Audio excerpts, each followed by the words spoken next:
నమస్తే, welcome to 99 TV. ఇంతకీ forensic report ఏం చెప్తోంది? సరే, గవర్నమెంట్ వారు, సర్కారు వారి ఫోరెన్సిక్ రిపోర్ట్ అంటే ఇట్ టేక్స్ టైం. మనకు గుర్తుందా, ఒకసారి అప్పట్లో తెలుగుదేశం పార్టీ అధికార ప్రతినిధి బెజవాడలో ఆయన కూడా ఇలాగే ఒక ఫోరెన్సిక్ రిపోర్ట్ అంటూ ఒకటి బయటికి తీసుకొచ్చి చెప్పారు. ఎక్కడో అమెరికాలో ఉన్న ఒక సంస్థ చేత చేయించుకున్నామని చెప్పేసి. సరే, ఆ రిపోర్ట్ మీద తర్వాత బోల్డని క్వశ్చన్స్ వచ్చినాయి. అసలు ఆ రిపోర్ట్ మేము తయారు చేసింది కాదని ఆ కంపెనీ కూడా చెప్పుకొచ్చింది. ఇప్పుడు కూడా జగన్మోహన్ రెడ్డి గారి వాహనం కింద పడి నలిగి మృతి చెందాడని చెబుతున్న సింగయ్య గారి తాలూకు ఫోరెన్సిక్ రిపోర్ట్ అంటూ ఒకటి మార్కెట్లో చలామణి అవుతుంది.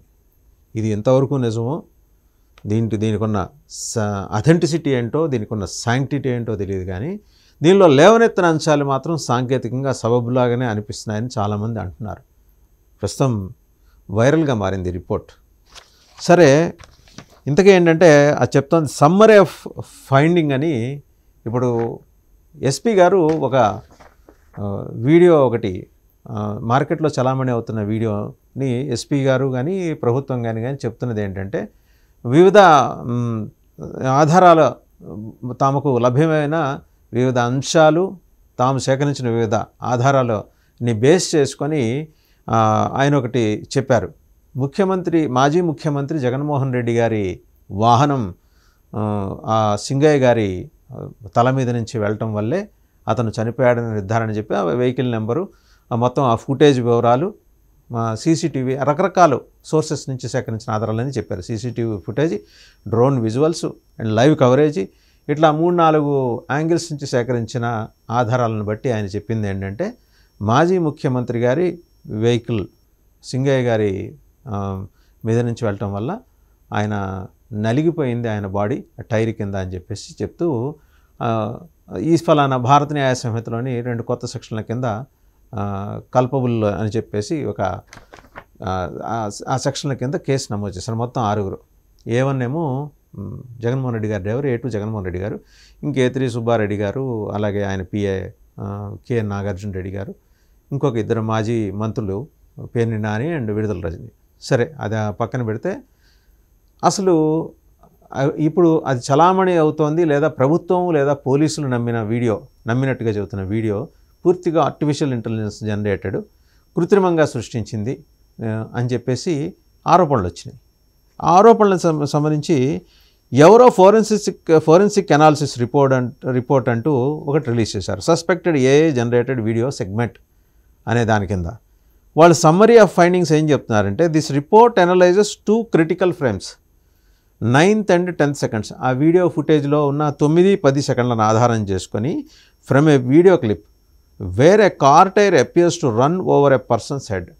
ఆ కార్ టైరు ఒక వ్యక్తి తల మీద నుంచి వెళ్ళిన దాన్ని ఆధారం చేసుకుని, ఆ 9-10 సెకండ్లో చూపించారు. అది ఆధారం చేసుకుని ఈ ఫోరెన్సిక్ రిపోర్ట్ మేము రూపొందించాము.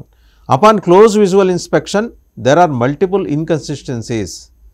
ఆ విజువల్ని పూర్తిగా ఇన్స్పెక్ట్ చేసిన తర్వాత మల్టిపుల్ ఇన్కన్సిస్టెన్సీస్ అంటే ఒకదానికి పొంతం లేని అంశాలు దాంట్లో కనబడుతున్నాయని చెప్తూ ఆ రిపోర్ట్లో సమ్మరీ ఆఫ్ ఫైండింగ్స్లో రాసుకొచ్చారు. బోత్ టెక్నికల్ అండ్ ఫిజికల్, సాంకేతికంగా కానీ లేదా విడిగా చూసినా కానీ, ఎక్కడైతే చూసినా కానీ ఇన్కన్సిస్టెన్సీ అనేది ఎస్టాబ్లిష్ అవుతూ వచ్చిందని చెప్పేసి రాశారు. అలాగే that strongly suggest the content is either AI generated or digitally manipulated. దీన్ని బట్టి చూస్తుంటే ఏంటంటే, ఇది AI జనరేటెడ్ అన్న అయి ఉండాలి, లేకపోతే డిజిటల్లీ మ్యానిపులేటెడ్ అన్న అయి ఉండాలి అని చెప్పేసి మరి ఫోరెన్సిక్ అనాలిసిస్ రిపోర్ట్ వచ్చింది. సరే, ఇంకా కీ అబ్జర్వేషన్స్ అని వాళ్ళు 4-5 పాయింట్లు ఇందులో మెన్షన్ చేశారు. ఒకటి, tyre contact missing, 2 body reaction absent. ఈ 2 అంశాలని అందులో పొందుపరిచారు. No visible tyre deformation or pressure against the person's head. Tyre ఆ వ్యక్తి యొక్క తలకాయ మీదకి ఎక్కినప్పుడు టైర్ ప్రెషర్ ఫీల్ అయినట్టుగా అక్కడ ఏం కనబడలేదు, మామూలుగానే ఉన్నది. అంటే ఇదంతా AI జనరేటెడ్ లేదా డిజిటల్లీ మ్యానిపులేటెడ్ అని చెప్పడం కోసం ఎస్టాబ్లిష్ అవుతున్న విషయంగా అందులో మెన్షన్ చేశారు. The tyre appears to float with no weight distribution or force. అది టైర్ ఫ్లోట్ అయినట్టు, అంటే వెయిట్ డిస్ట్రిబ్యూషన్ లేకుండా, ఫోర్స్ లేకుండా ఎలా ఫ్లోట్ అవుతుంది అనేది ఇక్కడ ప్రస్తావన చేశారు. ఇక బాడీ రియాక్షన్ అనేది యాబ్సెంట్. స్పందిస్తుంది జనరల్గా. సహజంగా ఒక గాయం తగిలింది, ఒక దెబ్బ తగిలినప్పుడు గట్టిగా చేయి విదిల్చుకోవటమో లేకపోతే కాలు మీదనో లేకపోతే కైండ్ ఆఫ్ ఎక్స్ప్రెషనో ఫిజికల్గా కనపడాలి. అది కనపడలేదు అని చెప్పేసి. The head and body do not show any sign of compression, injury or displacement between frames.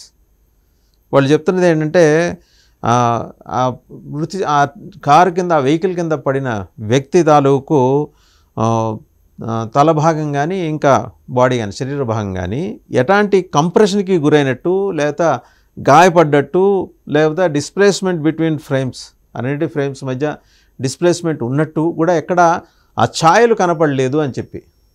ఇక దాంట్లోనే బాడీ రియాక్షన్ యాబ్సెంట్లోనే the head position is nearly identical across both seconds. Tyre ఎక్కక ముందు, టైర్ ఎక్కుతున్నప్పుడు, టైర్ ఎక్కిన తర్వాత కూడా head position is nearly identical, ఒకే మాదిరి ఉంది రెండు, ప్రత్యేకించి 9-10 సెకండ్ల సమయంలో అనేది. అండ్ మూడో పాయింట్ వాళ్ళు మెన్షన్ చేస్తున్నది ఏంటంటే అన్యాచురల్ ఫ్రేమ్ ట్రాన్సిషన్ అనే పాయింట్ మెన్షన్ చేశారు. Lack of motion blur or real world change from 1 second to the next అనేది కనిపిస్తోందని. స్టాటిక్ లేయరింగ్ లేదా ఏఐ పప్పెట్ స్టైల్ యానిమేషన్ అనేది కూడా కనిపించిందని. ఇక నాలుగో point shadow and light inconsistencies అనేది మెన్షన్ చేశారు. Shadows under the car and person do not align naturally. ఇప్పుడు ఆ వాహనం కింద భాగంలో సహజంగా నీడ పడుతుంది, ఆ పడ్డ నీడను అలాగే కింద అండ్ పర్సన్ ఎవరైతే కారు కింద పడ్డారో సింగయ్య గారు, ఆ రెండింటికి సంబంధించి డు నాట్ అలైన్ న్యాచురల్లీ, సహజంగా లేదు, అదేదో అది కృతకంగా ఉంది, కృత్రిమంగా ఉందని. Lighting on the face and body mismatches with tyre and road conditions. Tyre road కండిషన్స్ని బట్టి చూస్తే టైర్ దగ్గర పడే లైటింగు, రోడ్ మీద పడే లైటింగ్ కండిషన్స్ ఎక్కడ మ్యాచ్ కావటం లేదని చెప్పేసి అది చాలా స్పష్టంగా lighting on the face and body mismatches with tyre and road conditions అదొకటి. తర్వాత విజువల్ ఆర్టిఫాక్ట్స్ అని notable pixelation and blending issues around the head and tyre area. Pixelation and blending issues కనిపించినాయట చనిపోయిన అని చెప్తున్న వ్యక్తి తల భాగంలోనూ అలాగే టైర్ ఏరియాలోను. And common in deep fake or composited AI generated scenes అనే కనిపించాయంటారు. డీప్ ఫేక్ లేదా ఏఐ జనరేటెడ్ సీన్స్ కంపోజిట్ చేసిన విధంగా కనిపిస్తుంది. కంక్లూజన్ ఏం చేస్తున్నారంటే based on these findings the scene in question appears artificially created or manipulated. ఈ ఫైండింగ్స్ని బట్టి అర్థమవుతుంది ఏంటంటే ఇది పూర్తిగా ఆర్టిఫిషియల్లీ క్రియేటెడ్ కానీ మ్యానిపులేట్ చేసిన వీడియో కానీ అయి ఉండాలనేది. The lack of realistic physics, lighting and visual coherence supports the conclusion that the video is not authentic. Realistic physics కనపడకపోవటం, లైటింగ్ లేకపోవటం, విజువల్ కొహరెన్స్ అంటే ఒకే ప్రాంతంలో పడే చోటు చేసుకునే అంశాల మధ్య కొహరెన్స్ లేకపోవడం అనేది స్పష్టంగా కనిపిస్తుంది. దీనివల్ల ఇది న్యాచురల్గా ఉన్న వీడియో కాదు, ఆర్టిఫిషియల్ జనరేట్ అయింది లేదా డిజిటల్లీ మ్యానిపులేట్ అయింది. అందువల్ల దీనికి అథెంటిసిటీ లేదు అని చెప్తున్నారు. This footage should be considered misleading and must not be treated as document evidence without further verification. తర్వాతి వెరిఫికేషన్ లేకుండా కూడా ఈ ఫుటేజ్ని కన్సిడర్ చేయొద్దు, ఇది మిస్లీడింగ్గా ఉంది అండ్ దీన్ని డాక్యుమెంటరీ ఎవిడెన్స్గా తీసుకోవద్దని కూడా స్ట్రాంగ్గా సజెస్ట్ చేస్తున్నారు. మరి ఫోరెన్సిక్ అనాలిసిస్ రిపోర్ట్ ఎక్కడి నుంచి చేయించారో, ఎవరు చేయించారో అది మాత్రం ఏంటంటే మార్కెట్లో నడుస్తుంది, సోషల్ మీడియా మార్కెట్లో తిరుగుతోంది, వైరల్ అవుతుంది. ఇందులో టెక్నికల్ అంశాలు చాలా లేవనెత్తారు. మరి దానికి ప్రభుత్వం దగ్గర ఉండే ఆధారాలు ఏంటో ప్రభుత్వం వాళ్ళు కోర్టులో చెప్పుకుంటారు, ప్రభుత్వం కానీ పోలీసులు కానీ.